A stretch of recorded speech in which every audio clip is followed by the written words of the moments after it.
चल रहा है दूध की इफादियत, दूध के फ़वाइद। आप सल्लल्लाहु अलैहि वसल्लम ने जो दूध के फ़वाइद भेड़, बकरी, गाय, भैंस, इनके दूध के फ़वाइद के मुतल्लिक जो बताया है, उनके मुतल्लिक मैं चंद एक फ़वाइद आपकी खिदमत में पेश करने जा रहा हूँ।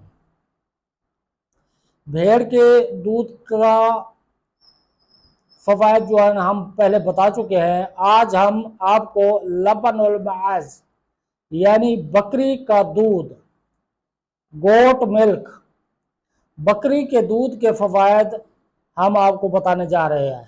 बकरी का दूध पतला और मोतदिल होता है, कब्ज़ दूर करता है, दुबले पतले बदन को मोटा करता है, हल्क के ज़ख्मों, खुश्क खांसी और खून थूकने